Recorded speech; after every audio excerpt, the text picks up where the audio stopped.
Get out of my kitchen. Oh. Wait, what? What? Oh, hi. Okay.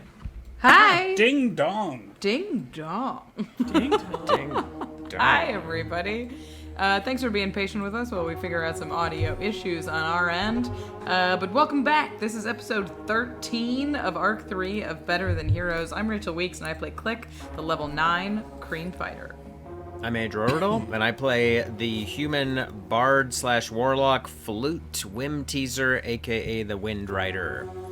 My name is Jordan Dahl, and I play the Moonboy, a level 9 Moonboy. My name is Aaron Urist, and I play K.A.I Hammerstein, the Artificer. My name is Harlan Kelly. I am a dungeon master of this game, and I play everybody else. No announcements today, except for we're getting into a very big fight. Today marks the beginning of a epic battle. Hopefully we'll all make it to the end. But we're very excited about that, so make sure that if you're a fan of the show, you're tuning in to all the weeks to come to see how this mess turns out. Rachel, I forgot a very important announcement, which is that we are off next week. We do not have a show next week because I'm having our wedding on Sunday, and so I cannot DM a game the next day. Sorry, I have to DM it. Congrats. We're gonna start this fight and then take a week break, and then we'll be back. So and then we'll be back. Yeah, truly, Andrew is gonna have 10 plans by the time we get back. It's gonna be amazing. Yeah. I'll probably die in this session, so no big deal. In just a few minutes, we're going to kick off this big fight. We're playing some 5e Spelljammer-inspired Dungeons & Dragons. But first, our show is live soundtracked by the wonderful Jason Wardell. It is live produced by Case Drury of Tiger Moon Productions. And it is brought to you by all of our patrons and subscribers. So a big thank you to everyone who is either a patron or a subscriber. If you'd like to financially support the show, we would love that. It helps us continue to improve and grow. But if not, that is not financially possible for you right now, we completely understand. We ask that you just tell your friends about the show. If you like what we're doing, share it on Twitter or Instagram or at whatever party you're going to. That helps so much. And also hit follow. That's another free way to support the show. It's very helpful for us as well. But first, before we get into the show, we're going to do a recap of last week. Oh, man. Previously on Better Than Heroes, in the caverns of Judorian, the crew made contact with the Kreen rebellion to offer their aid in the battle to reclaim their homeland. The rebel guards took the crew to meet their commander, K.A.I. He was a former trainer of Kreen warriors who had himself trained Klik when she was young. But I lost my place. But had now taken up the role of rebel commander. He accepted the crew's offer of help and explained the situation. The Meridian Tract had brought the Arcane to Judorian, who had constructed a factory where they were desecrating the dead. They were turning the carapaces of dead Kreen into armored psychic juggernauts to be warriors in a coming war against the entity known as the Undying Queen.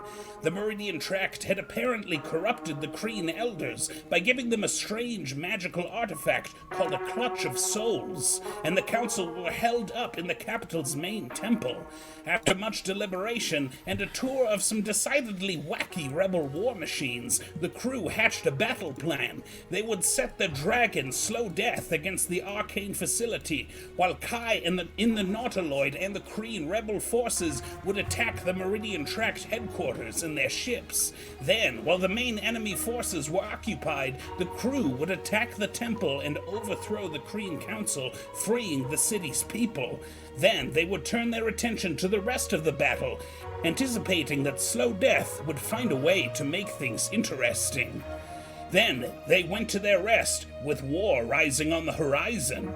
We've done a lot of battles, but have we actually done war before? Will Klik free her people from being turned into giant monsters? Is war the real giant monster? Will Slow Death betray the crew now, or later, or both? Find out right now on Better Than Heroes.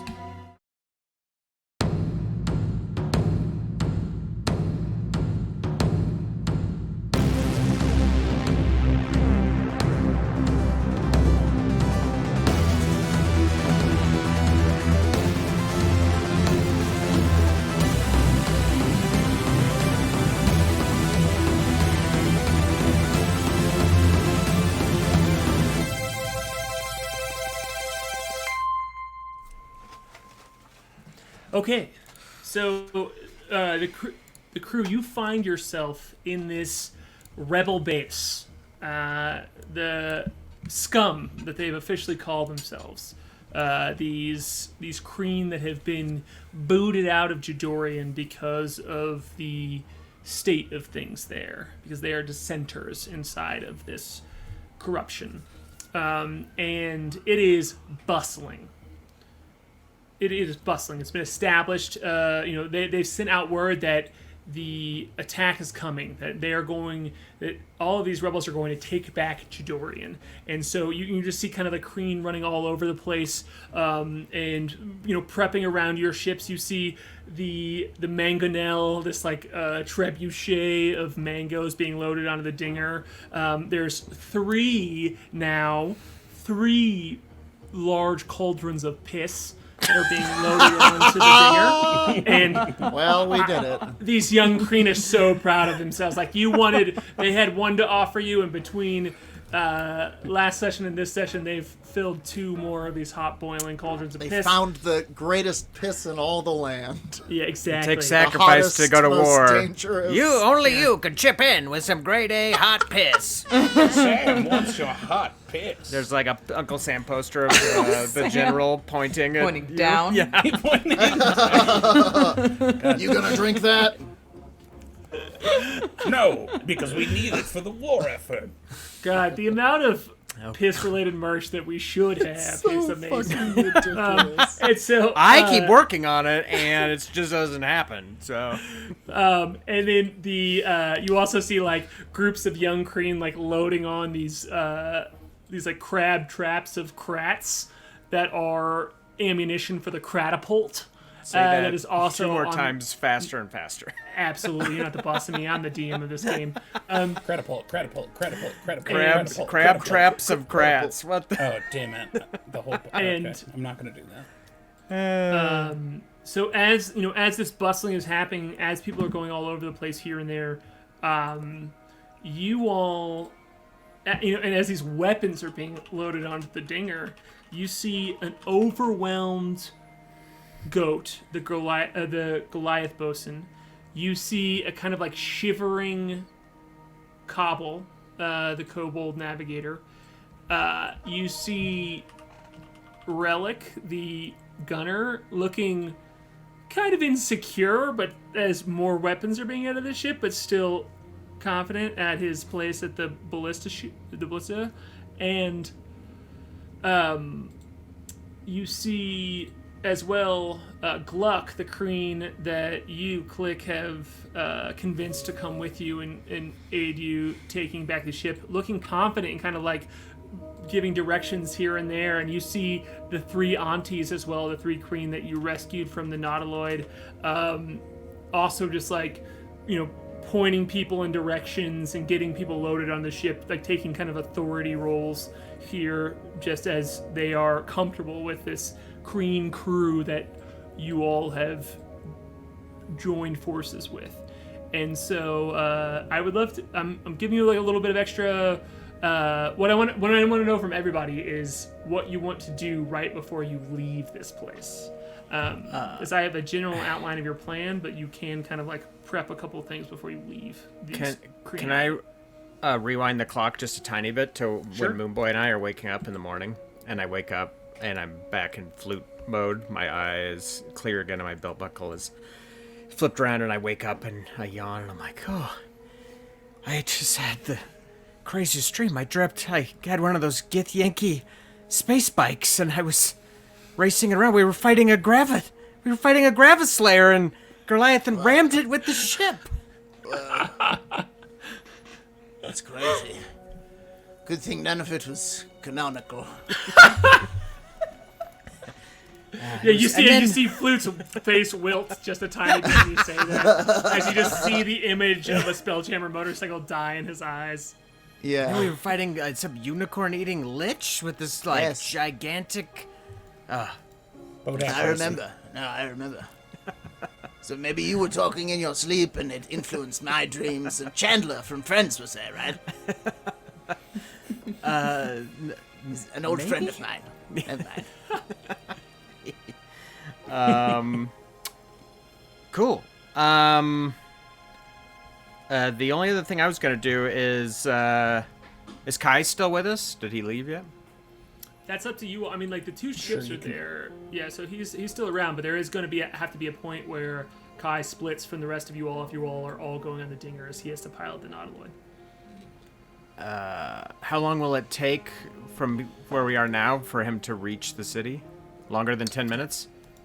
That's a question. Shout out to Secret DM Ted, who's with us tonight, as we spent a lot of time deciding exactly this question. So, just to give you a little bit of a strategic answer here, the Kreen would have given you this answer, so you have this piece of information that you know it's there is kind of this system of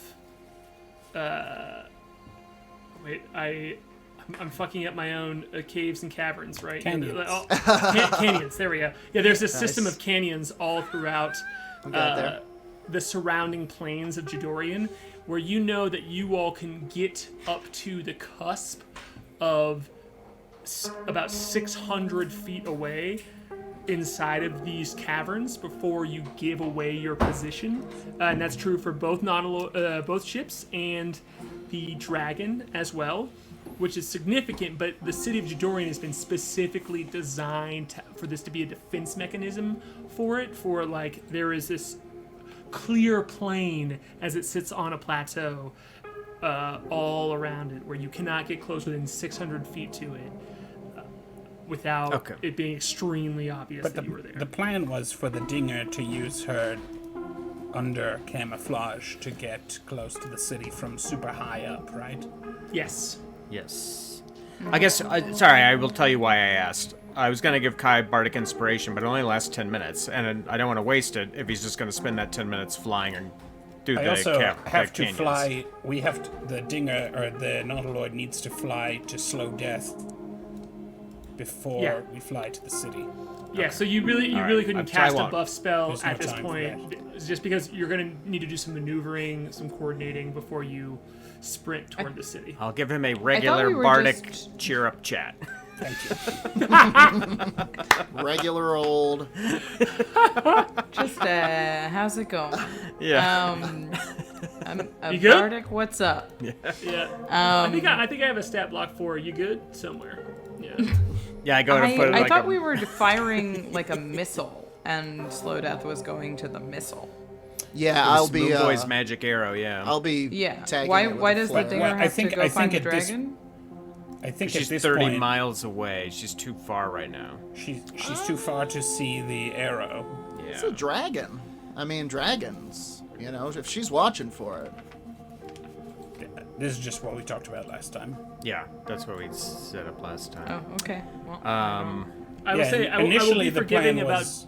I will be forgiving about distances of like things like, you know, notifying her. It is more of this, like, you know where this periphery is, and you can maneuver here and there outside of this periphery because you have all of these local guides between Klik and all of these other Kreen. Like, you all can maneuver yourselves around the city, but an impenetrable force, it seems, according to the Kreen, is like this open space around the city that is designed to, like, make it obvious when things are approaching. So, but you absolutely can do more things to, like, move yourselves around inside of that. But just to be clear, the plan is for the Nautiloid to go to Slow Death, tell her the plan, then the Nautiloid and Slow Death will attack from the same direction, and there's no need for Moonboy to worry about signaling the dragon. Okay. Right? Sure. Although we established that she will go where he shoots the arrow, so if mid-battle we need her to attack a different target, he could fire that arrow to a different target. Okay, that's a good idea. All right. Okay. Klik spends the morning sorting out Kreen and trying to, so we can pick a drop party of 3. Is that correct? With the 4? I think it was it 4 or was it 3? I think we have 4 jackets. Total, we have 4 sets of flying jump matrices. And I'm supporting you and Klik, so we still have 4. But Klik could take one of those, and we could take 3. I mean, somebody can take a free ride with me anyway. Yeah. Okay, so Tohr-Kreen go with us into the temple. I don't know. Do we pick specific ones, or is it just like you 4 of you? General K.A.I kind of like rolls up to you and he's like, all right, look, we've got a decent amount of Kreen that are gonna fight, but we got a decent amount of Kreen that are gonna stay here at home, stay safe. Do you all want me to send some land troops up into there to just kind of be applying pressure from another position? I'll send you with 4 of my best men to do the jump with y'all to send on your ships, but I need to know where you want me to put my 80 troops that are going to go in here. I need to know where you want them split up with, on which ship or at the gates. I got to know how to order. I think the plan was for as many Kreen as can fit to come on board the Nautiloid, and the rest will take the Sage Towers. Wonderful. All right. Cool. Right? And they'll attack the Meridian Tract. And we take 4 with us into the temple. So we're just doing a small drop party into the temple. Great. So it'll be us 3 plus the 4 Kreen. And Moonboy and those 4 Kreen, I believe, are jumping out of the ship. Hell yes. To meet, and then we'll unlock the door and let them in, I believe. One of them gave me a helmet. Well, what if I send the Kreen you know best? You want to take Thako, Hackshaw? What's the name of the big-headed guy? I want him. The Ram. My nephew's kid Ram. You want to take Ram with you? He's pretty Ram. young. He's a kid, but if you're he'll go with you. I heard he can open any door. Yeah, I want Ram. Sure. All right. We've got all right. Thako, Hackshaw, Ram. And then you hear a throat clear at the corner of this conversation. You see Klik sitting there, and he's like, I want to go. You talk me back in here. I'm here for one reason, and it's to follow you, Klik. I'm not here for Ghidorah, I'm here for you. And I want to be here for you. So, if you're taking Thako, Hackshaw, and Ram, you gotta take me too. Klik puts her hand on Gluck's shoulders and says, Your people see you as a leader. They follow you. We scum. There aren't many leaders among us. Catholic trusts you, I trust you, and it's possible you're just needed more elsewhere. Roll a persuasion check. Yep. 15. I got an 18. He says, All right. I don't care what kind of leader that you think I am. And I don't, honestly, I don't care about being a leader for these people. Which, please know, I'm not being disrespectful. I'm just trying to be more honest about where my strengths lie. And I can tell you, good idea or bad idea, I want to fight next to you. Because you're the only thing that has given me hope. As long as I can remember.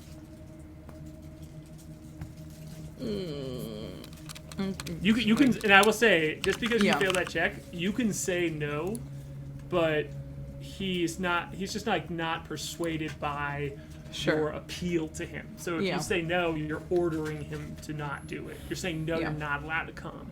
But right now he's saying like, my heart lies here and I want to like live or die. I want to go by your side. All right.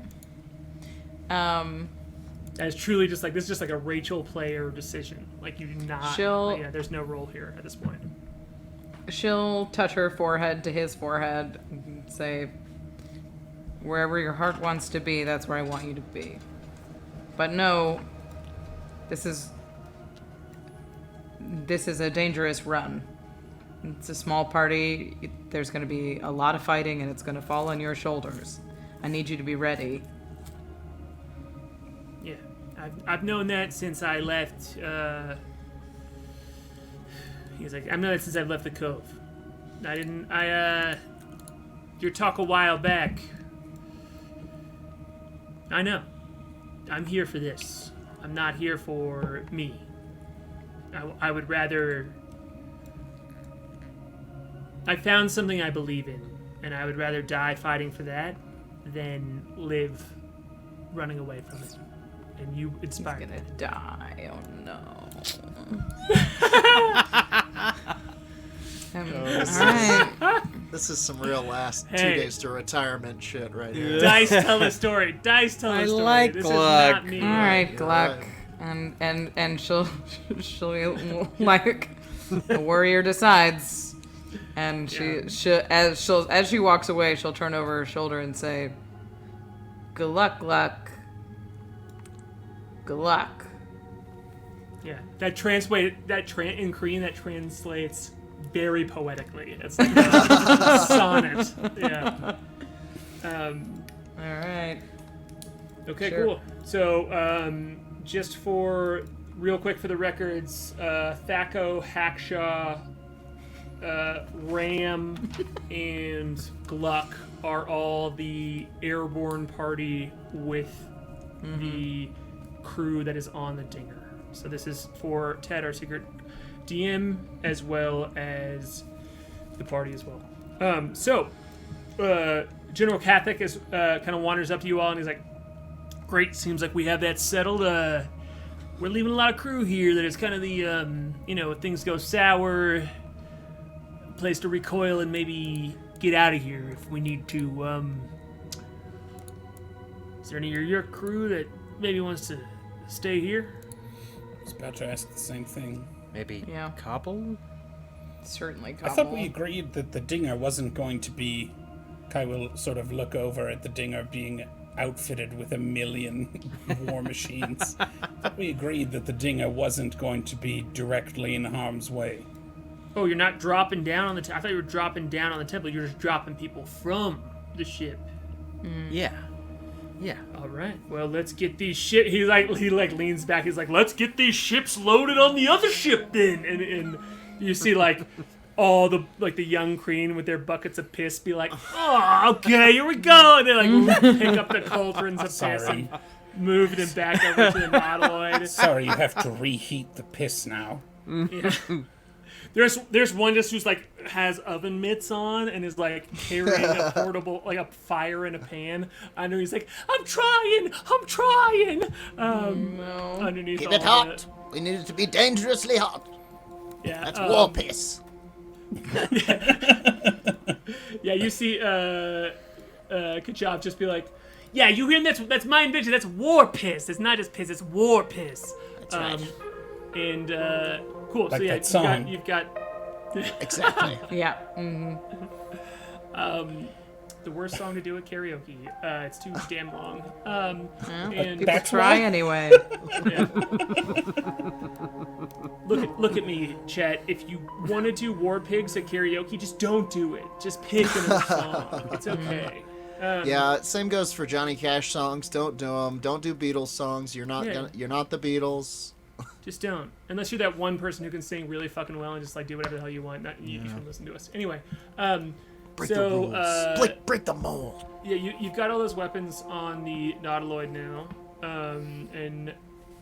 but the general is kind of offered if there's anyone from your crew you want to leave here, which includes the 3 aunties and Tuber, Fluber, and Goober. Yeah, Tuber, Fluber, and Goober, the 3 fish folk as well. Which you do have 3 ballista shooters on the Nautiloid, and you now have a catapult. You have the catapult. You have 2 launchers of things. One is kind of useless, which is the Mango Nell, and the catapult as well. But it's kind of on this upper deck. Each one of them need 2 people to operate. Any weapon needs 2 people to operate it.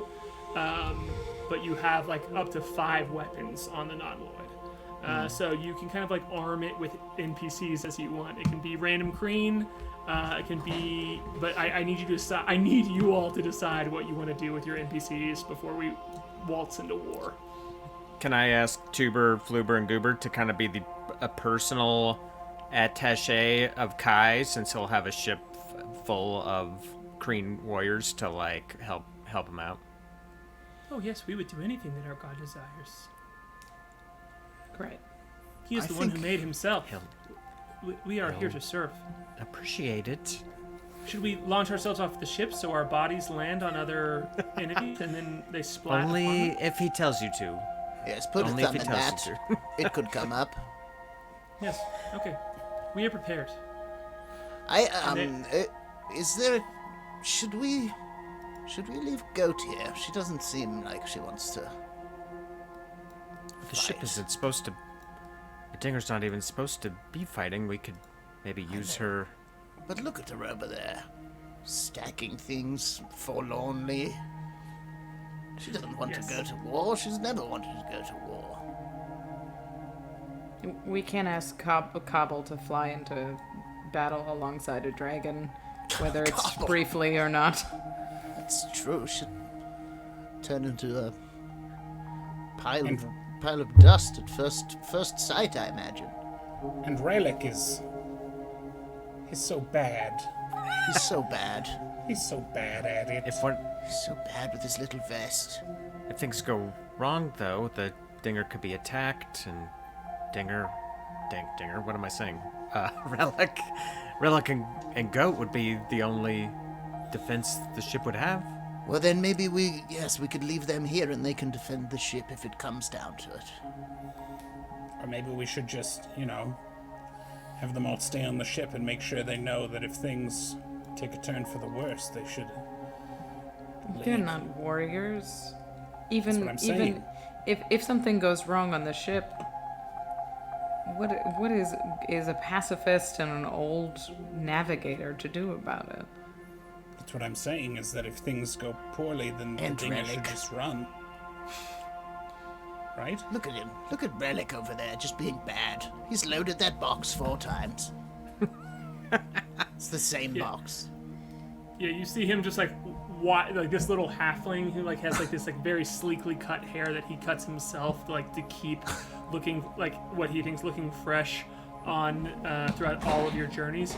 Just like looking around at all like this true army of people like loading things on and off of his ship, and he's like, yeah, and he kind of like adjusting his leather vest, and he points here and there, and is kind of, and you see him just like putting ballistas in a crate and out of a crate at the same time, and just like looking around to see if anyone noticed, and he looks nervous. You don't have to roll an insight check. He's a liability. Maybe we should gather everyone up and see what they want to do. They deserve to Let's choose. just give them the choice. Cool. Right. Yeah, I want to cut to that scene real quick where like the whole crew is on Cool. the deck of the Dinger as people are Yeah, we'll like spell like it this- all out. this bustle happens in and around, and Goliath's out there too, and all of the original crew of the Dinger is standing around and looking at y'all, and when you spell it out, Goliath's like, well, I don't give a shit. I'm driving this ship, so good luck. You either got me and the Dinger, or you don't got either. You know what I'm saying? Yes. All right. How Great. about everyone else? Loves to jam. And Relic's like, well, I'm the gunner, so I'm shooting. Bing bang. It's not the sound it makes, Relic. Yeah, Have you ever never even know heard that that's the sound. it makes. That's only the sound it makes when it hits something. No, that's my catchphrase. You guys Like just he had- would you know what it always- sounds like when it hits something. It's not a catchphrase. It's like Moonboy's is bingo bango, and mine is bing bang. Wango flango. Why you never wrote it down, did you? He kind of just like looks grumpy. We'll work on it. You know what? We'll find you a catchphrase, Relic. Moonboy and Flute, you both can roll insight checks. And his answer. And Cobble's like, oh great, we have an option. I am gonna stay here. And she's like, have fun. Don't let the green dragon eat you. I kind of resent you, but I love you more than any other living beings that I know. So goodbye. And she kind of like walks off the ship in the most direct form of affection that she has to give. That's 16. sweet. I got an 16? 18. Great, I got a 7. Relic is absolutely pissing his pants, but he truly wants to be here. He is so afraid because he knows how shit he is, and he's seen you all advance as adventurers in a way that has outpaced him, that made him have to look himself in the mirror every night and just admit who he is. Oh my god. And wonder why he doesn't get XP points. Has that been happening? Yes. If you watched from the beginning of the show, he started as someone who was very condescending. He was a hotshot. Yeah. And a hotshot, and he just does not believe in himself anymore. But what he does believe in is that he is the gunner of this ship, and that even if he doesn't believe, you all are getting this, you all are having this moment where you used to think your boss was yelling at you because you sucked, and now you just realize that your boss is yelling at you because they're insecure. And that was never our boss. Yeah. But the thing, especially with that difference of a role here, he absolutely, in order for you to get him to not be the one who is shooting this ballista, it's gonna continue to add to I can't add. He's not waiting for you to say don't go. He's hoping that you say you should do it. Cool. I'll step up and I'll give him kind of an awkward clap on the shoulder, and I'll be like, I know it's probably not an easy decision, but I mean you'll be all the Dinger has if anything goes wrong. I'll pat him on the back, and I'll give Relic Bardic Inspiration. Nice. I thought you didn't want to. I don't care about the time limitations. I don't care about the time limitations. The song is so stuck in his head and it means so much to him that for his first attack he just gets it. Okay. Oh, yeah. Sweet. Because he's gonna hum it to himself until, as a coping mechanism. He's like, yeah. Na, na, na, na, na, na, na. I got this. Thanks. He looks at you and goes, and he looks at what's your belt buckle say right now? Flute. He looks at you and goes, thanks, Flute. I appreciate. You look cool. He says, like trying. Yeah. And thanks. I walk back. Moonboy sees I do a little self-fist pump. Yes, nice. So cool. and Klik. Goat looks right at you and goes,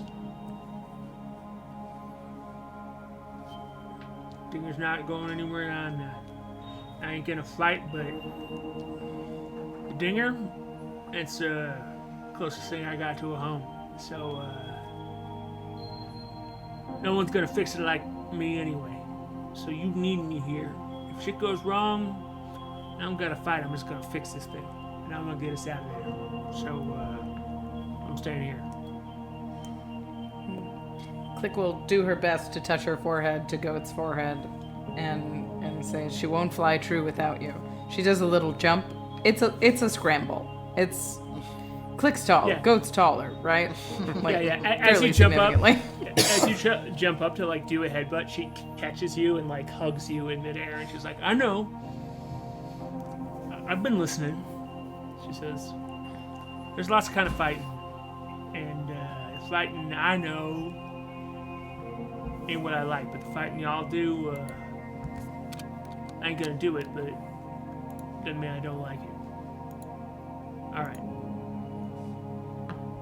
I'm sorry that I got so emotional, she says, and turns around and like finds some rope to coil.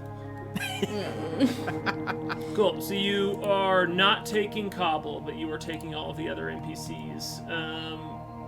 All of the fish folk are going on the Nautiloid, not to arm weapons, but to be at the whim of K.A.I if K.A.I needs anything. And Gluck has been spoken for. I need you all to decide what you want to do with the aunties, and decide if you want to arm the rest of the Nautiloid with Kreen or not. I think we're packing the Nautiloid with Kreen. Yeah. So I would say you said there's 3 ballistas, so we do 3 Kreen, 3 and like 3 gunners, 3 loaders. Yeah. You need in order to fully arm all of the weapons on board the Nautiloid, you need 12 Kreen, which is 80. Yeah. Because you've got the cauldron of piss droppers, you've got the Krat. All right, aunties, you're on the piss dropping. Yeah, you've got the Cratapult, you've got the Mangonel, and then you've got 3 ballistas. So amazing. All right, great. Can we have the fish folk do a mid-fight pea collection run? Who has to go? We'll find out mid-fight. If you remember to do that, I probably will give it to you. But amazing. And then sorry, someone said in chat this battle's not going to finish tonight. It's like, dude, this battle's not finishing. We knew. This is. We knew it wasn't. There's nothing that is going to be. It might not even start tonight. Yeah. How about that, chat? You ever dawdled because you're afraid, chat? Which is funny because like the last 2 hours, Ted and I have just been sprinting with like stat blocks, contingency plans, things to prep, and it's just like no, we knew. Okay, so we'll be riffing on these piss cauldrons for another good 20 minutes. A good long while. Okay, so are you asking the aunties not to join the fight and stay here, or are you packing? Are they Kreen that are on board the Nautiloid? I defer to Klik.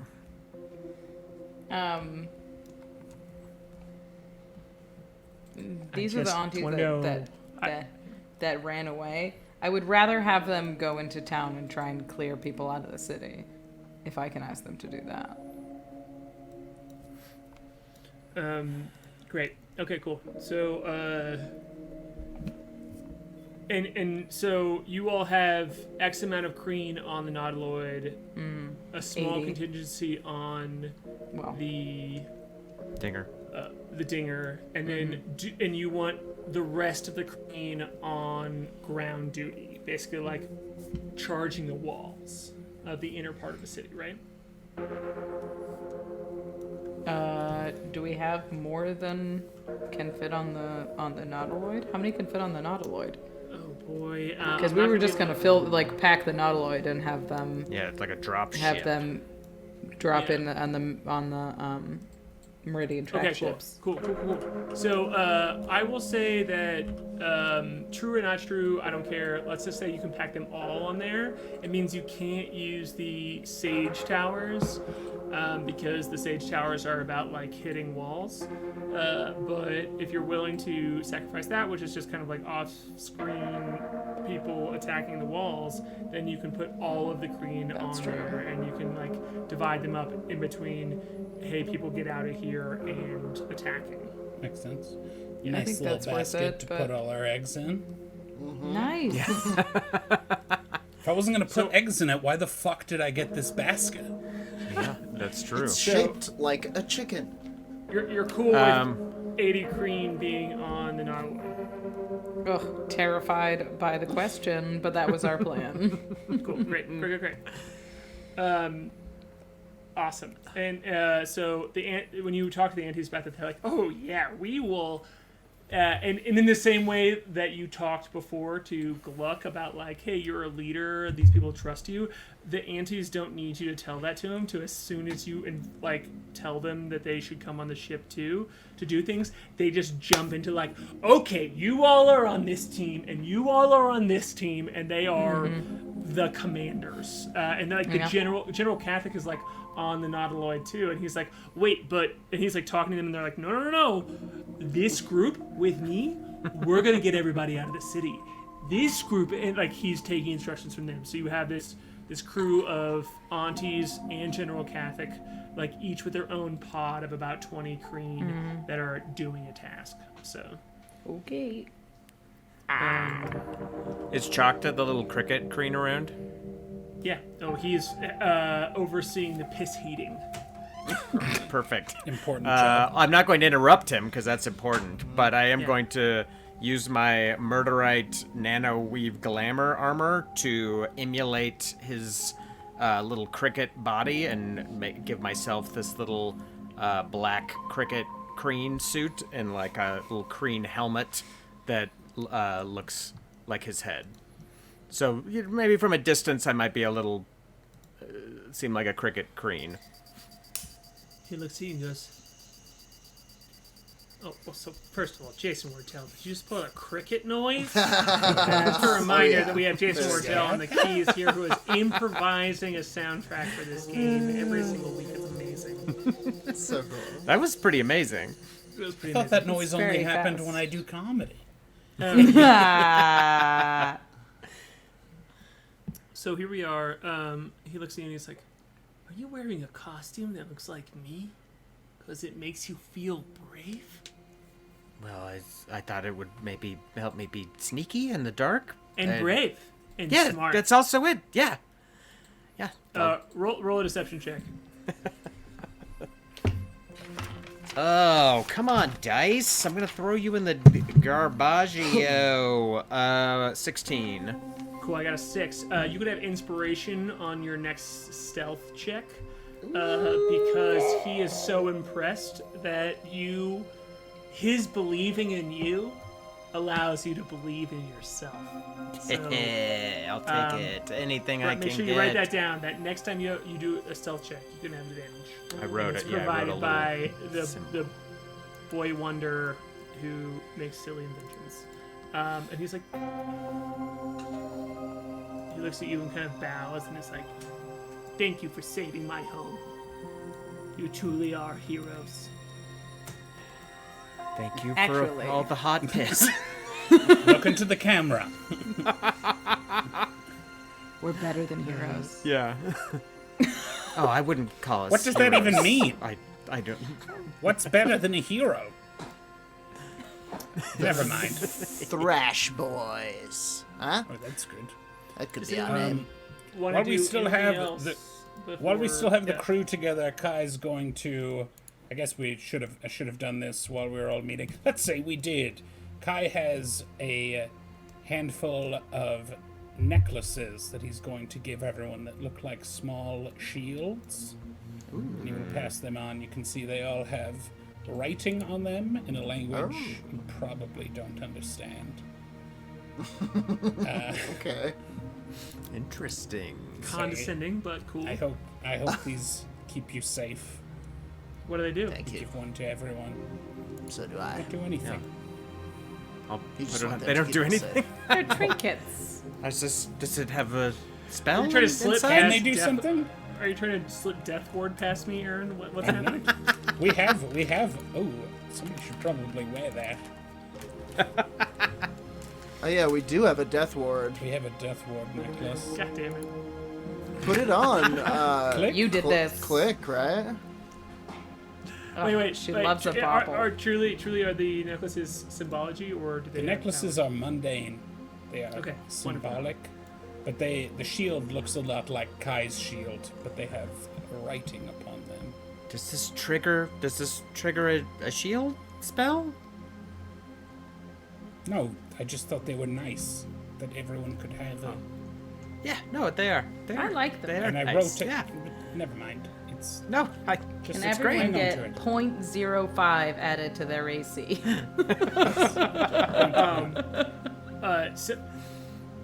So with that, you see the ships are loaded, and all of the Kreen have kind of like piled onto the Nautiloid to the point where like they are hanging off the edges, you know, like each with a Gitka in hand, and damn. Does anyone want to do anything else? As they're kind of like all looking at General Kathik, and apparently the two aunties who are on board like very firmly there's two different layers that they are commanding. One is the ballista shooting layer, and the other is like the mangonel catapult layer that is like armed with weapons that they are each commanding, and they are holding their crews here. And Kathik is kind of the general is generally commanding the crew. But does anyone want to do anything else before we take off here? I think Kai's going to take a. Go ahead. I think Klik is visibly nervous and sort of is not interested in the amount of leadership that she has in this. But she turns to the general, trying to be brave, and says, "General, I expect to see you soon. Be careful." And just kind of runs off to the digger. He says, "May I be successful, or may I be an ancestor?" Like each with pride. And he looks around and he says,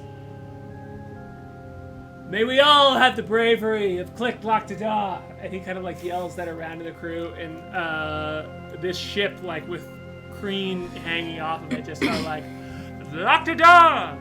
Locktada!" And it's just like a chant that happens throughout the ship here as they're all kind of like looking at you after you just spoke to the captain here. And he goes, "Either there will be a generation of Kreen who remember you, or there will be no more Kreen to remember you." And he nods, like meaning that with full respect. And kind of like boards back on the ship. Oh boy. Yikes. And I'll suggest to Kai over the Rocky Talkie, just a thought that jumped into my head, to maybe fly the Nautiloid behind Slow Death on his approach, so maybe the Nautiloid won't be spotted until the last moment. Good idea. Moonboy is going to creep down into the hold of the dinger, and he is going to go up to what's his name? Malazor, who we didn't ask if he wanted to participate or not. No, I specifically left him out of the crew because he doesn't. Yeah. I love it. If you walk into the little arboretum that like the little greenhouse that is inside of the dinger now, and you walk into, Malazor has all of the dwarves, these like incapacitated dwarves, inside of pots, so just the upper half is showing, and they're all attached to like a trellis. But they also seem like they terrifying. have like small tubes of water like dripping into their mouths, and like different heaters that seem to be rotating. Seems great. And These he guys seems look to be healthy taking now, very so. good care of them. Yeah. He looks at me. Great work. We're gonna have to make a terrible, terrible decision with these dwarves. What's happening? Are we in a city? He says. Well, sort of. It looks like it's going to be war, Malazor. Yeah. Makes sense. So, you know what to do if the ship is taken. Just lie speak. prone on the floor. Yeah. Yes. Well, get out. Take the seeds and get out. Take the seeds and get out. I've rigged this place. It'll blow. Oh no. Roll. In my heart, right, just in that moment, I was like, roll a friendship check. And that came out of my brain before. Man, So, I'd be making so many for friendship us? checks in real life. Yeah. I think I want you to roll a straight up d20 roll, and I want you to add a Friendship. wisdom. Yeah, I want you to add your wisdom to this. Okay. Because That's a 16. Malzor is not a character who you can connect with on a charismatic level. I think this is Sure. like some good friends speaking You're the right. same language to each other. And with a 16, Aaron, I've only been rolling the dice you got me tonight, and I have not rolled above a 10. So, Best money you've ever Give it spent. 10. Aaron. Good dice. he looks at you and goes, if the wind blows the wrong way, I will leave with the seeds. You make a big promise you heart, that. man. I didn't survive with the ghost inside me for centuries to not do right by the people that I like. Do you understand? I do understand. Good. And if you get out of here, if the spores hit the fan, as it were, I'll find you again, and I'll find the seeds again if I'm alive.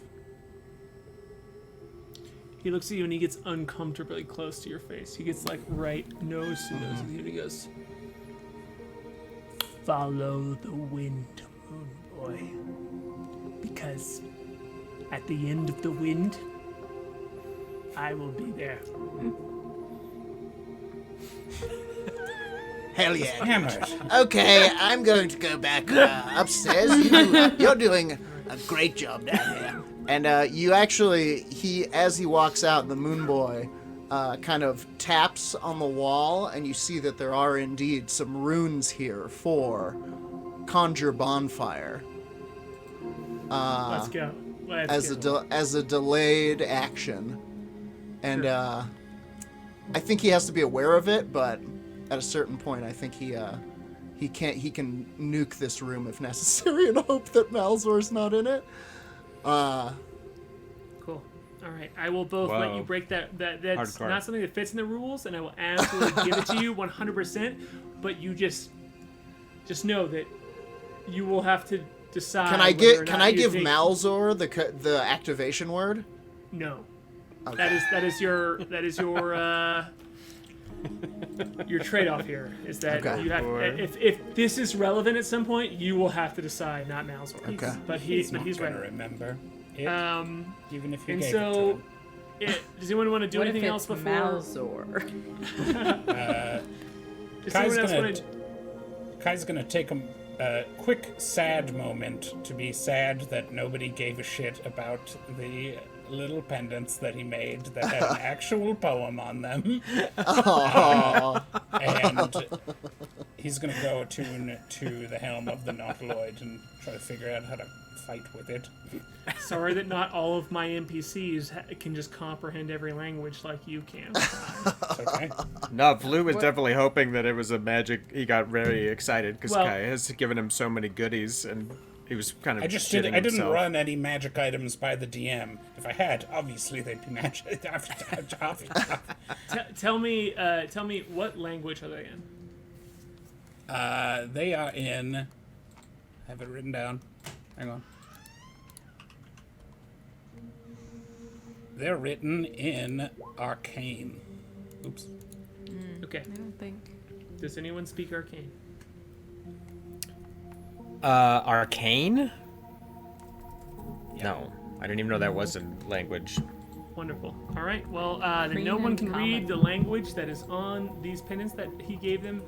And if no one wants to do anything else, we are going to cut to break here with these ships taking off full of green. You know, the two ships. And you just kind of wait. Let me pause before I do this little cinematic. Does anyone want to do anything else? Yeah, I had one last thing. It would require maybe a little bit of a retcon. Does Klik have any attunement slots available? I don't think so. I have. It's the Githka, the Chatkcha, and the Omnipathy engine, right? Okay. I have to be attuned to the weapons, right? Yep. Yeah. Could we say, and The this would gift be a gave you. retcon, I get it if you say no, but can we say that I gave General Catholic the keening horn of the Gonling Da, and if we take the city, that he can blow it? Cool. Oh yeah. Only because I love that magic item. And he goes, if you give that to him, he looks at it, and I just want to see if he knows what it is. Don't worry. I did not roll above a 10. I would explain. I'll be like, it's a very powerful horn. Kreen don't have lips. You can just lock your mandibles around it. And they've got lungs, right? Yes. Click into that bad boy. Just jam it in your mouth a little deeper. Give it to one of the fish folk. Don't give it to one of them. No. He looks at you and he goes, I do not know what this is, but I understand the meaning. So, if we see victory, I will find, and he looks down at the horn, he goes, I will find some way to blow this horn. Oh, farting it. You just see him like nod and like shovel beans into his mouth. And it's on loan as long as he knows that. Totally fine. All right, cool. All right, so we're gonna kind of like cut to break here as this literal army of Kreen pours out of the caverns that are the side of the wall of this like larger cavern that is the plains of Jadorian. As all of these Kreen pile onto the two ships. And are hanging off the sides. Just before we cut to break here, the Moonboy walks up behind K.A.I, who's having this sad moment, and watching all of the Kreen filing into the ships, and he is holding the little necklace, and he says to K.A.I, on a hunch, what does it say? Oh, hello. It's just a little sonnet that I wrote for the people. I thought it might provide some protection. I guess I should have made it actually provide protection. Yes, well, sometimes a sonnet is just as good. Remember Gangnam Style? You wrote that, Yes. and everybody went crazy for it. It had real staying power. Yes. It protected us for weeks. Survived on that song, K.A.I. provided advantage to wisdom saving throws. To all of Korea. Could you tell me what it says? It says, the weirds of love above are as below, so wayward flies the lofty vessel's arch. We fortunate by bend of friendship's bow, a constellation of our lights in dark. Ask then who named it so, this high-flown road, by which we walk our weary way in line. These stones were laid by we and we alone, through lunar strands, the passing path of time.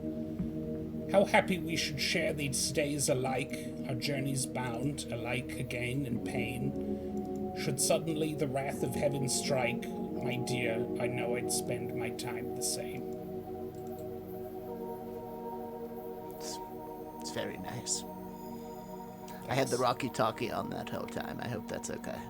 If I had tear ducts, I swear. Yeah, Flute is definitely crying under his big Kreen head. Yeah, he definitely about one stanza into that turned the Rocky Talkie on, so the others who hold Rocky Talkies could hear it. You can hear Klik like softly and quickly clicking in the over the Rocky Talkie. Just. Yeah. I think that's crying. Amazing. Yeah, this is red and like I'm gonna take a little narrative control here and as well, like Kai, you didn't know that the loudspeaker system that you have, and like you're attuned to the helm at this point, and so when you say this to Moonboy, who's like up by the helm next to you before you all take off, it just like is read out to all of the Kreen on the ship as well, and they're all kind of like looking around and nodding. And then after this, it just like pans through all of them, like armed on here, and like holding onto the different parts of the ship and nodding and looking at the Kreen who are staying back behind and in the mouths of the different caverns, who are staying back to be safe.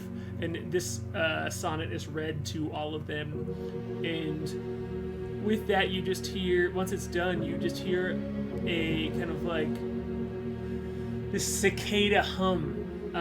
As all of the Kreen who are aboard all of these ships are singing out, but kind of like without language, without words to it. Is more of just this call, this click, this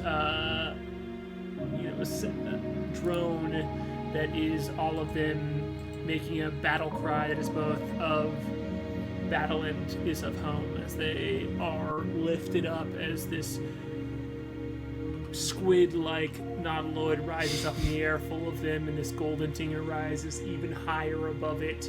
And there's just like the slightest poof of fireworks that kind of cracks from Moonboy, who's on the dinger, back now on the dinger as well, that you just see a little green, a very big green head actually, peek over one of the cavern layers as Slow Death is ready to go as well, and you all form into position. Is she crying a little bit from the poem? Is she crying? Yeah. Okay, just checking. There's some glisten, like as her head comes up, and you can't tell if it's just like sweat or spit or what, but yeah, it's you crying. want to believe.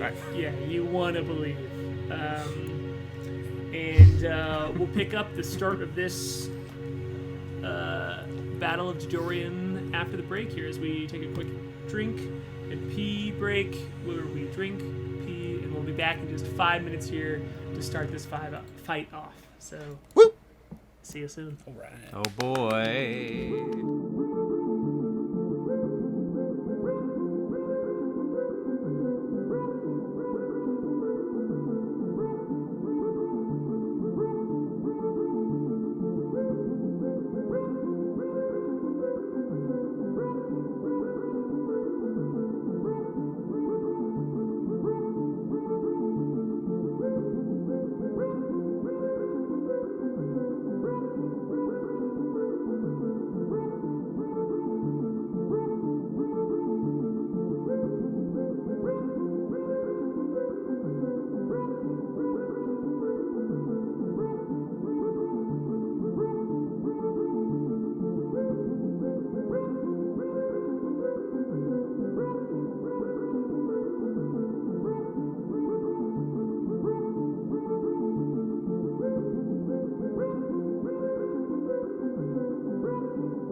lie low. So the scene that we find our team at are these two ships, one overridden with Kreen, hanging off the front and back bows, and the bow and the port. Anyway, I'm never gonna get nautical terms right. I'm sorry. Stern bow. They're Stern called bow. different stuff in Yeah. Spelljammer. So there's two bows, and you all are moving throughout the caverns of this plane, the canyons of this plane. Jesus, and I want to know what your approach is with the information that, if you get within 600 feet, there's this plane all around the city where there are guards, there are watches, you're going to be spotted.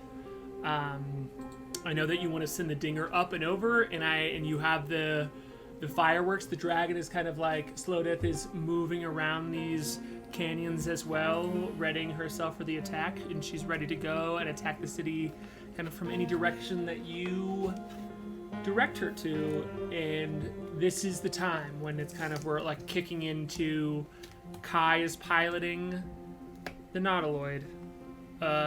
Moonboy is giving out commands to direct the dragon a location, and anybody else, Flute or Klik, can give information to Goliath on how to approach here. But I want to know how you're approaching.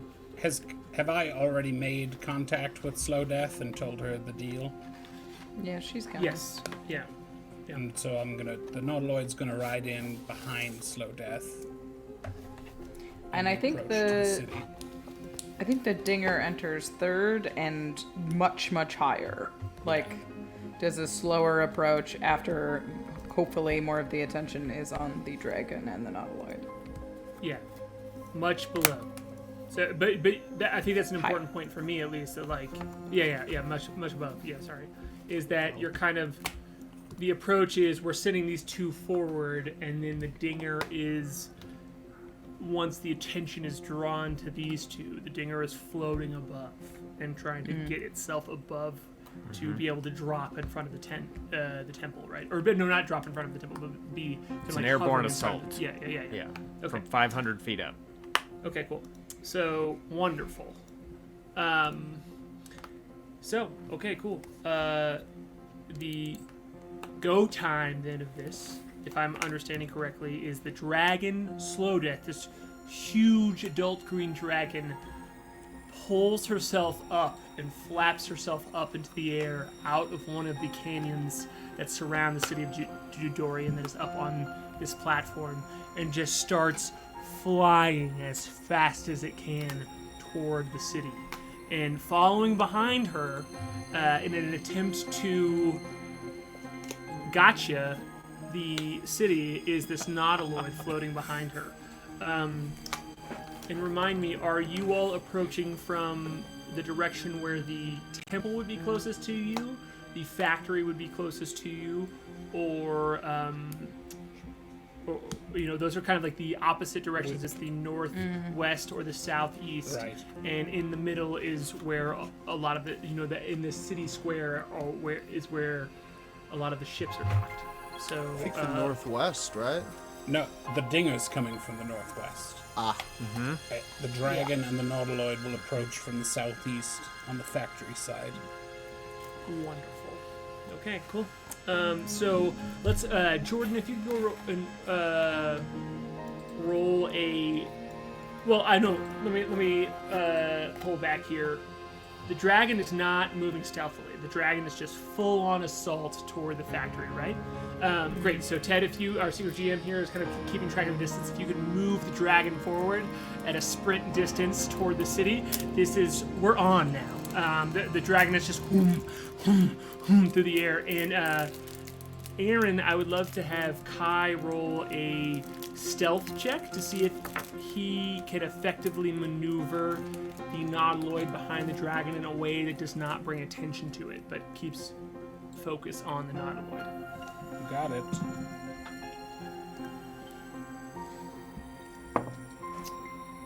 Am I rolling with my stats, or is there like special non-Lloyd stats? Yeah. No, you can roll with your dexterity abilities because you are piloting the ship here.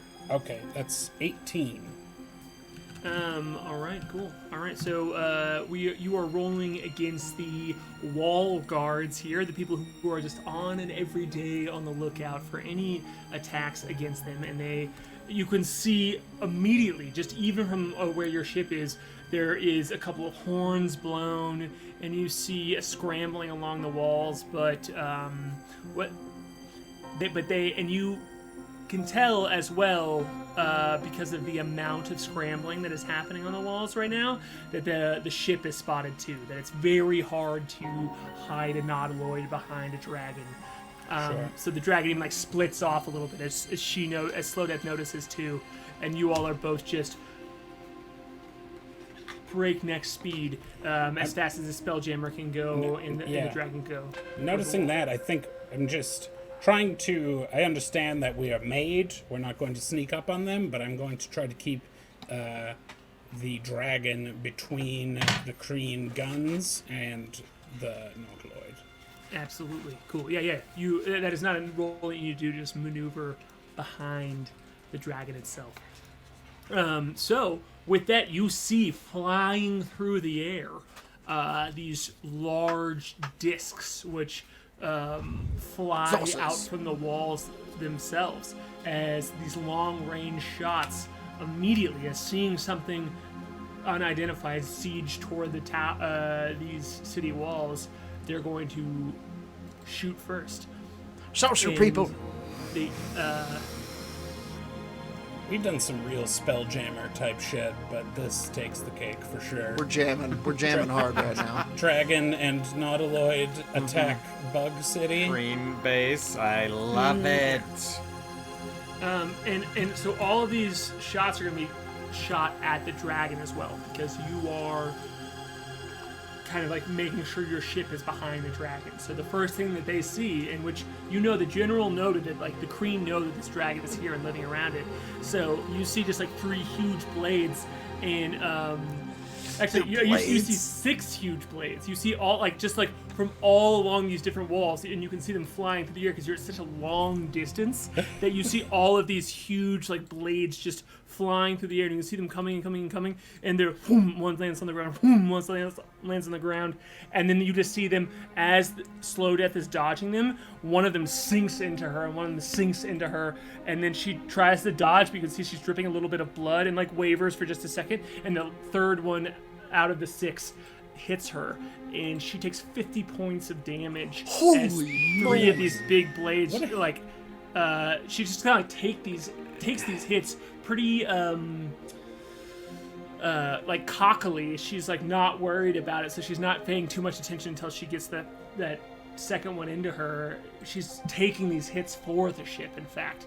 As you were maneuvering, she's staying in front of it, and when the third one hits, she's like, ooh, you see her wince and kind of turn her head back, and blood flies back on the nautiloid itself. Dragon blood, catch it. That's worth money. Yeah. You see all of the Kreen just staring at this huge thing in front of them that they thought was an enemy, but instead it just sprays them with blood, and they're all just ah! Oh, they love it. It's like a Gallagher show. Car wash. Yeah. What if she gets Dragon blood? What if she gets killed immediately by that the would actually be pretty dope. That would be so helpful. Solve one problem. Look. So, the nautiloid is active in this turn. The walls have acted in this turn. Now it's time for the dinger. What is the dinger's approach here? As high as it goes. I mean, we could go higher than 500 feet, Klik, and I could just dimension door when we fall within 500 feet of the temple. It doesn't have to be as low as 500 feet. Are these suits are fine to drop above 500 feet? These green fly suits? As long as they're falling for less than a minute. It's a long way. I will say it's a long way. So, okay. How high up? Do we know roughly the range of it, how far away they hit the dragon? I will say I wasn't factoring the physics of falling and parachuting when I made this item, so It would be a silly gotcha if it was like, actually, it takes 5 minutes to get to the ground when you are a paratrooper. No. You absolutely get a minute is 10 rounds. Hundreds of feet. Yeah. Yeah. So 10 so minutes, that makes sense. Can I tell how far away the dragon was when she got shot?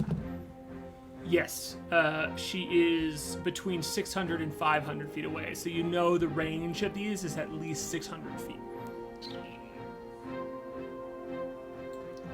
Okay. I could fly up 1,000 feet, fall 500, and then I'll teleport us inside. Terrifying. Fucking rad. Big yikes. That is the most Andrew Ovredahl shit I've ever heard in this game. Yeah. I mean, as long as it's my strength check to whether we stay connected. Yeah. And we dimension door, we only fall the remaining yeah, okay. I don't know. With like 800 feet?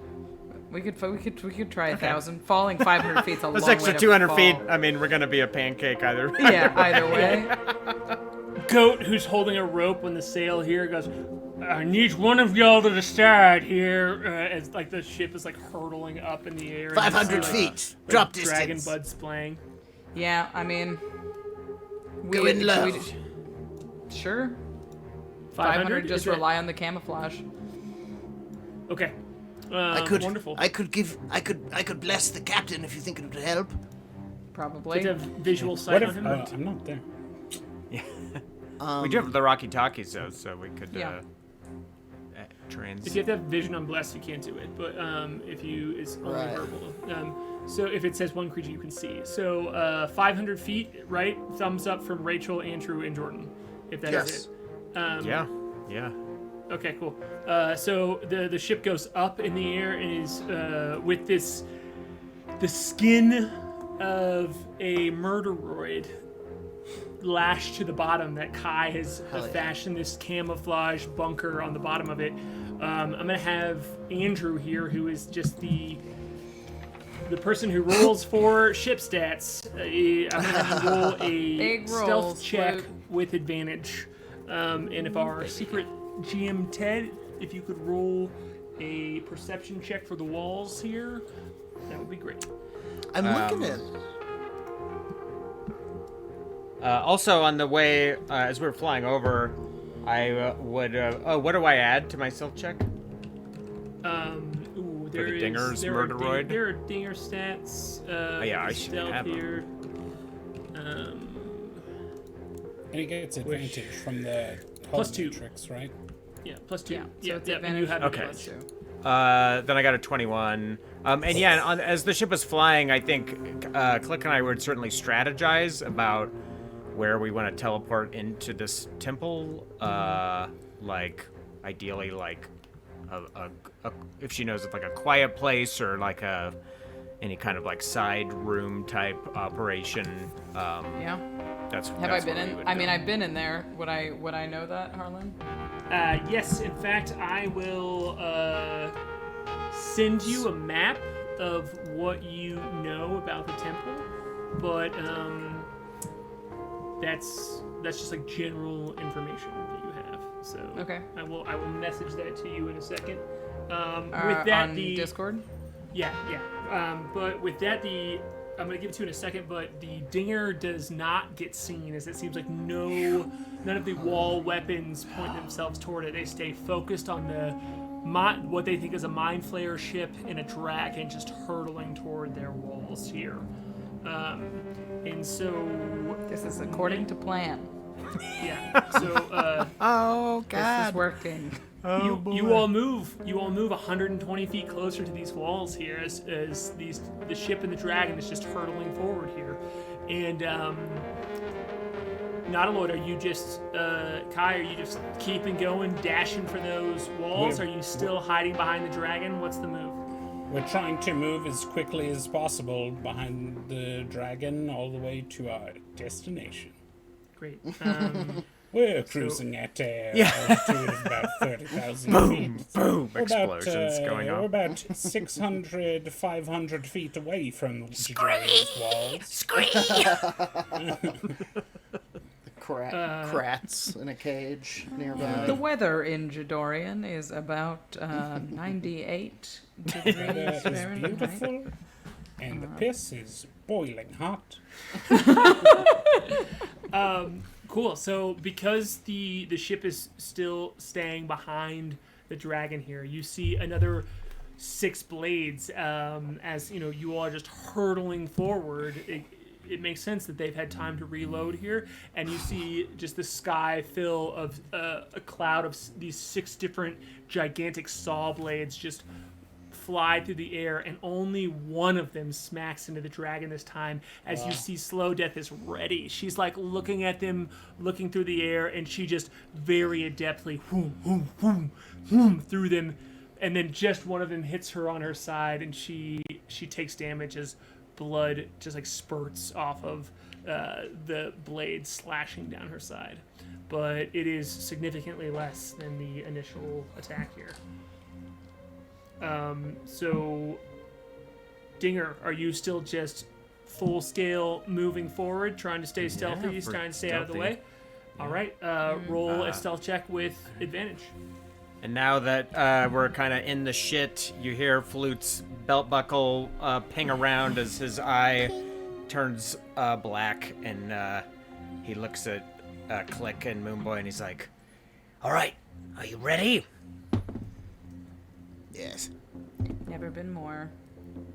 We've got this, and I'll grab you both and give you both bardic inspiration. Yeah. And what am I rolling? Adding 2 or 3? 2 for the check for the Dinger stuff. I got a 12. All right, cool. So yeah, as you float above, you see.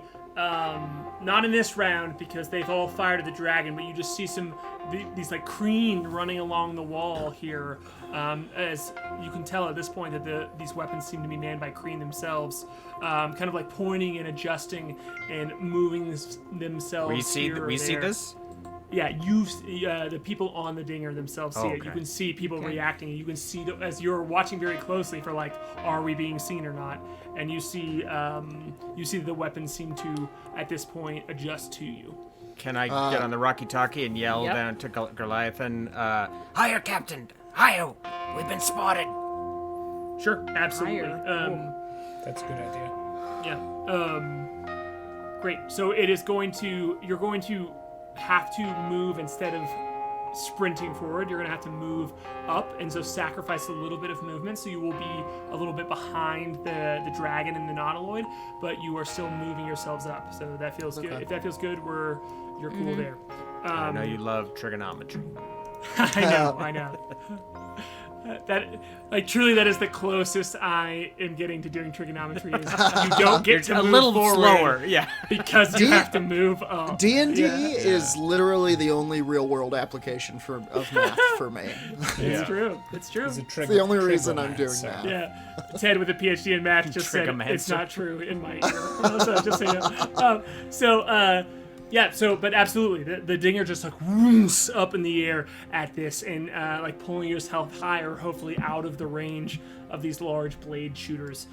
With that, we're coming back here to the nautiloid and the dragon. The dragon is just, unless she's called off of this, has her eyes fixed on one thing, and it is destroying that factory, which is what you've told her to start with. So she's just barreling forward. Is there anything the nautiloid wants to do different, or you just want to go forward? We're going to keep going forward. You can see on board the nautiloid on deck, it's like that scene from the beginning of Saving Private Ryan where they're all in the boat about to land on D-Day. It's like that, but decorated by Martha Stewart. And like everybody's got tea and there are biscuits and refreshments everywhere, but it's all these gnarly Kreen warriors preparing to die. Nobody's touching their tea cakes. Bessner and the fish folk are refreshing beverages. Jabba's cruiser moment for. Hell yeah. As we hurtle our way towards someone's death. Awesome, great. So there, you just see all these blades flying toward you again. Another like 6 blades that are like seem to be launched all throughout the wall, and it's a good sign here because all 6 are coming toward you and the dragon again, and not toward the dinger, which means that you seem to have moved outside of their range effectively. So, Secret DM Ted here is going to tell me how many of these blades hit. Oh no. So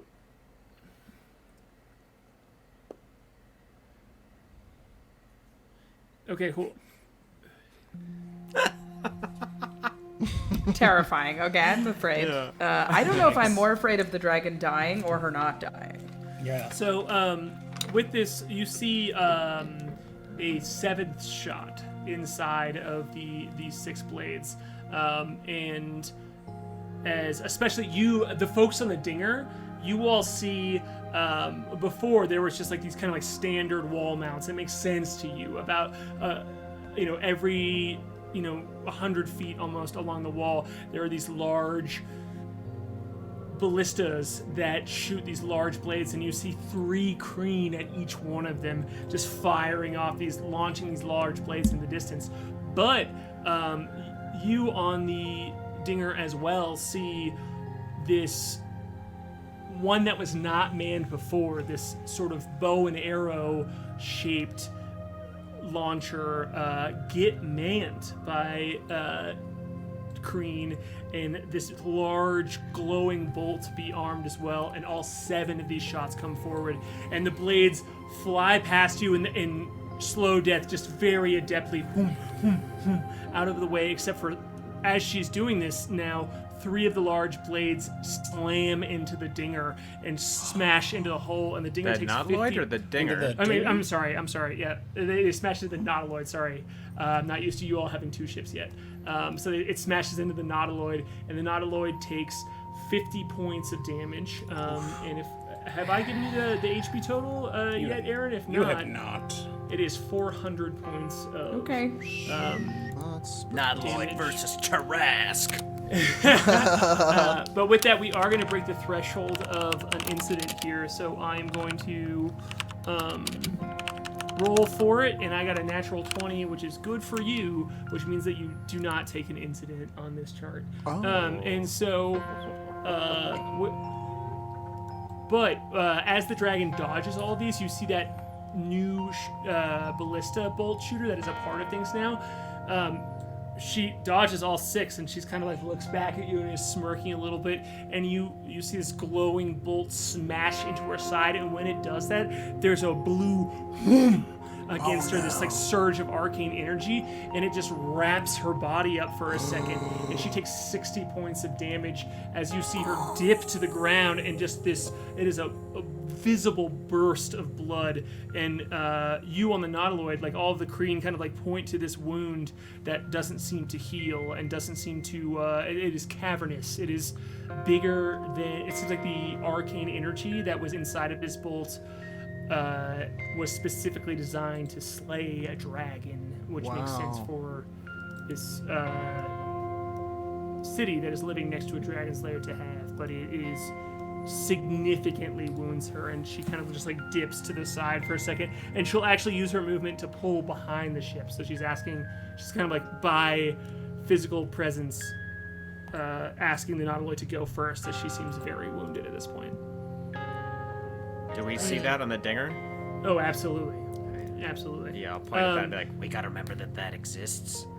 And with that, I would love Bookmark. every person who is on a ship to roll a perception check. Perception. 17. These dice. 11. 10. 21. Click. What'd you get? 17. Clicks. Okay. Moonboy, you were the only one who notices this, as you are not paying as much attention to this dragon that just got this huge bolt smashed into it. You're staying focused on the city, kind of like sitting at the front of the dinger here. With cobbles gone, you are the de facto navigator.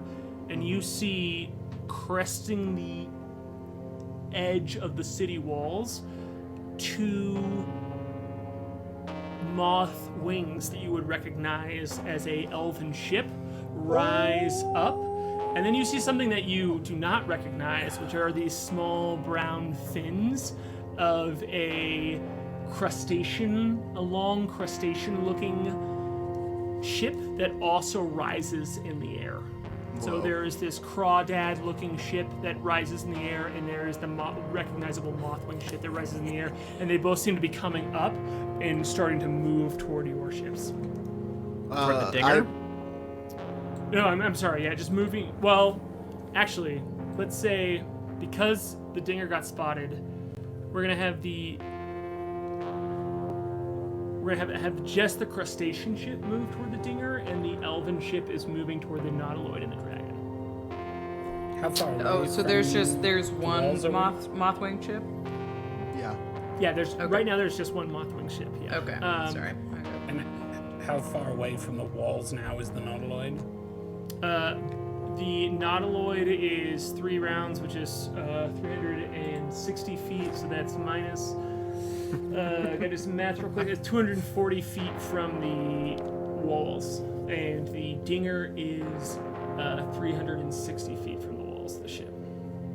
That was my brain just like breaking in that moment. So we both have a full turn to get to the walls. Okay. 1 full turn to get to the walls? More than that, you can move 120 feet in a turn. Oh, Yeah. 120. I'm sorry. So 3 turns. Yeah, we got so many turns. Okay.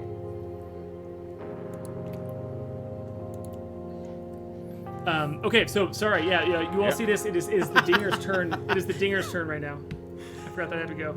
I love that Slow Death is having a quick death. Yeah, ironic.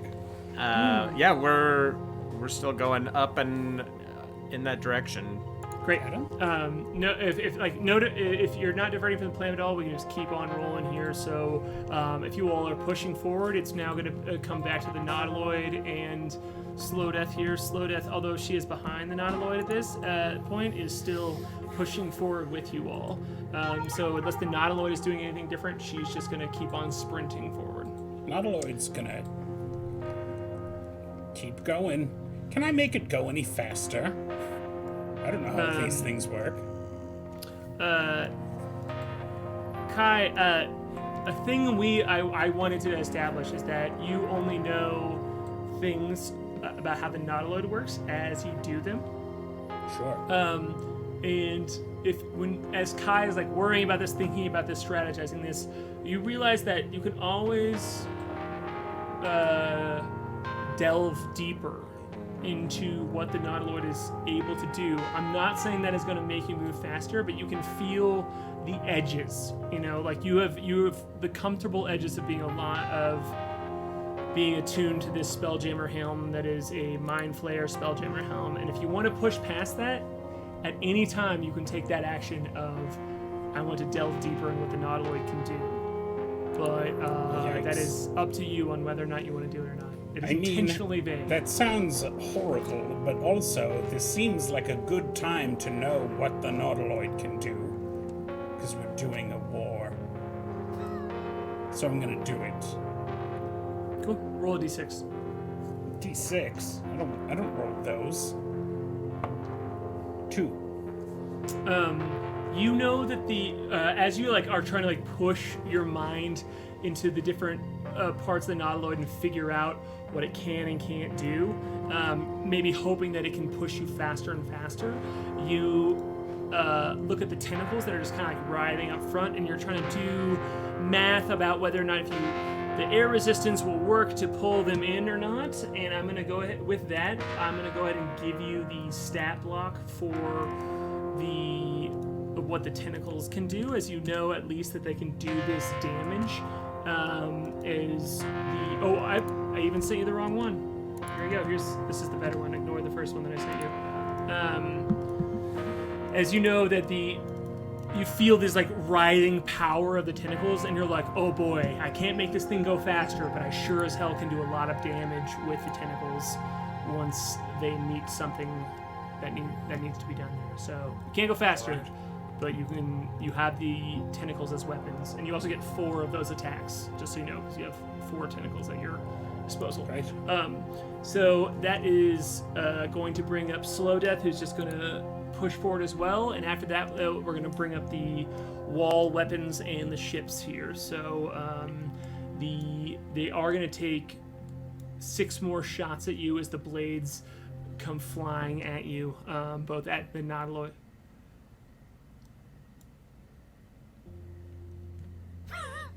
You okay? Can I cast a spell? No. Sorry. No. Harlan's getting satellite news from like a hurricane. Yeah. Yeah, sorry. You look like a newscaster who just got told about 9/11. Oh God. Yeah.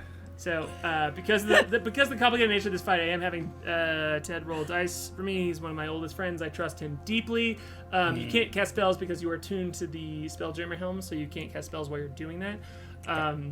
But the blades, kind of like in this maneuvering, and now with the Nautiloid out front, all of them, they don't even seem to react to the Dinger's presence. None of them aim themselves at the Dinger, and they all shoot at the Nautiloid, which they again think is a Mind Flayer ship. And with K.A.I kind of like delving throughout the ship here, and the dragon moving behind you, 3 blades just slam into the front of the ship here. Oof. And the Nautiloid takes 106 points of damage as 138 points of damage, as there were 3 crits rolled on 6 attacks. No. What? And so, like, it's just like, it's like bullseye, bullseye, bullseye down in the front there. And on top of that damage, I want Aaron, I want you to roll a d20 real quick. Oh no. 18. And as these 3 blades smash into there, you just see a wave of Kreen just like get sliced in half and fly. Their body parts like fly off of the side of his ship, as some of them that are holding on the edge just like take this damage as well. So there are now less Kreen on the ship as these blades smash into there. And with that, as like the chocolate fountain. Yeah, K.A.I, although you don't take any damage. Oh my God. Although you don't take any damage. The Grand Solarium. Although you don't take any damage, you feel these blades like slash into your chest, and there's kind of just like this. You see this waver amongst the Nautiloid for a second, and with that, as you kind of pull yourself back on course, you just see this elven ship careening toward you at the same speed that you are careening toward these walls, and you see just like ropes flying toward you as it seems to be launching some sort of ropes to try and lash onto you. While those rope checks are happening to see if they hit or not against the AC of the Nautiloid, Andrew, could you roll an intelligence saving throw for Goliathan as the other ship jets toward him, and everyone who is on the Dinger feels this pulse off of it, and he needs to make an intelligence saving throw. I will have what's his modifier? Yeah, give me just a second. I will have for you. It is a +1. Poor Goliath, though. I thought he was smarter. He got a 12. All right, cool. Okay, cool. So do we have Secret DM Ted? Do we have rope attacks for these? Can I try to block some of those with my tentacles? Yes, absolutely. Roll just grab attacks. him and start swinging that fucker around. Roll a d20 4 times and tell me if you get above a 15. If you get above a 15, that is how many you block as reactions here. That's 1 above a 15. 2 above a 15. Cool. So the tentacles just like reach up as your newfound attunement to these as weapons just block 2 of the ropes, and 2 of them smash into the side of the ship and latch on as the ship approaches you. And so it seems to be these two ships just like hurtle toward each other, there seems to be an attachment between the two of them, and even as they kind of each veer to the side, there are ropes attaching both of them, which can be dislodged. You know, they're just ropes on the end of bolts. Ropes. But No big deal. with this blue burst that comes off of the crawdad-shaped ship that is moving up toward the dinger, you feel the wave go over you, and most of the people on there have been attacked by mind flayers. Like, you understand what like a psionic attack happens, and so you kind of like brace yourself, but nothing happens. And you look around for a second, and you're like, none of you need to roll throws. Like, it doesn't seem to affect any of your minds at all. But you see the ship dip just a little bit, and kind of like start to aim itself down toward the base itself. What do you do? I mean, we assume something's wrong with the captain, right? Is that something? Yeah, I got the Rocky Talkie like, Captain! There is no answer, and you see the front of the ship just bend down, and you all realize that the ship is falling at an extremely rapid rate as it drops 100 feet on the turn itself. Klik, you can spell jam, right? Without waiting for a response, I will grab Klik and I will dimension door into the helm room below deck. Cool. Yeah, you, without, talking at all, you just step forward, grab Klik, and boom, and you are inside of the Spelljammer room, and you see Goliathan laying on the ground, unconscious, his hat just like skewed across the ground, just totally blank. And Klik, you see Dingham Nidris. Yeah. This sentient helm, this big, glowing white helm, looks at you and goes, "Please, Klik. I'm falling. I'm gonna need your help, big guy." They separated me from him. I do not get Goliathan. I cannot hold myself up. Talk to Klik. I'll wake up the captain. Yeah, she's trying to snap Dingham Nidris out of it and gets in the chair and tries to connect to the dinger. "I need your help, man. Let's go. We gotta fly. There's people on board." So as Klik, you walk up the huge stone stairs of Dingham Nidris, this incredibly powerful magical item that Goliathan has been very wary about any of you all touching. As soon as you sit down inside of the seat of it, I need you to roll a wisdom saving throw. Oh, while that's happening, can I cast Healing Word on Goliathan on the floor? Yeah, absolutely. Wisdom save? 16? It's fucked up that that's exactly what you needed. Go on! This whole situation is fucked up. It's so bad. So Flute, you see the scene. You drop Klik in here with a spell. You see what's happening. You hear Dingham Nidris like lamenting that he's separated here. You know exactly what's happening. You've been on a Spelljammer that's fallen before, and you rush over to the captain. You cast Healing Word on him, and you just see him kind of like sputter and come back to consciousness. But he looks weak and enfeebled, and you don't. I'm not going to make you roll for this, but you know that he's not going to be able to attune to the Spelljammer helm for at least an hour. Oh my god! And but You're in combat now. kind of like as you get this information, as you look down at him, you turn and look at Klik, and her eyes are beaming white, just like lighting up the room. And her and Dingham Nidris' face in the helm behind her moves simultaneously, and you see Dingham Nidris go, "Now we are jamming." And you feel the ship like it was starting to fall, and instead it like clicks back into place with like I didn't even mean to do that, with like a level form of gravity. And that is where we're going to end tonight's session with Klik flying down for the first time ever. Oh, yeah. We need more. Why did I read that stupid poem? No, it's perfect. This is perfect. This is definitely the end of part 1. To be continued. Yeah, this Holy fight is moly. going to. So We cool. haven't Gotten to the war yet. What a moment! Yikes. Yeah, All so, over episodes. yeah, sorry to chat for starting this fight and then taking a break, but we are, just a reminder, we are not going to be here next week, but it's a good time to tell your friends about the show, get them caught up. We don't have recaps that touch on everything, so tell them what they need to join in this fight. Just in time for us to actually die. Yeah, If you this is going die- to be an easy one. Come Yeah. check out the finale. And I said as we this- mentioned, we have a Patreon if you want to check that out. We've got all different tiers. You can play D&D with us.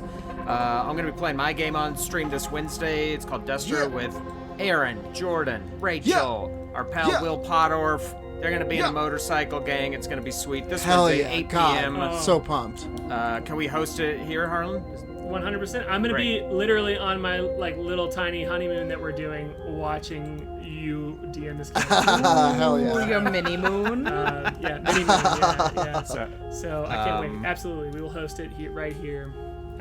Join me in the chat heckling Andrew about giving his whole crew motorcycles. Just Also, this is your last chance to say congratulations to Harlan, who's getting married this weekend. What do you mean it's their last Better chance? late than never. Like they're gonna... No, it's coming, and then it'll be old news and lame, and we'll all be dead. So it'll be. It's your last It is the chance. character's Tell Harlan, last chance. congratulations, because they are going to die. Yeah, that's what happened. I don't understand weddings. What's happening? Well, it Be depends on serving if Harlan. Crag Hungus, the Goliath battle wedding love. Yeah. And then if Harlan wins, then maybe they'll be back. Yeah, we'll find out next If time. Harlan wins the wedding. All the best. Our hearts are with you. Thank you. And my axe. Let's let K.A.I go. Yeah, we gotta go. Thanks, everybody. See you in 2 weeks. We love you. Mwah. Mwah. Play again now. Thank you, Jason Wardell. Thank you, Case Drury. Bye-bye. So good, so good. Stargazer, Moonboy, Klik, the Crusher, K.A.I, Humbly Chef, and the Windrider, Flute, Whimteaser. They're better than heroes. They'll never be zeros.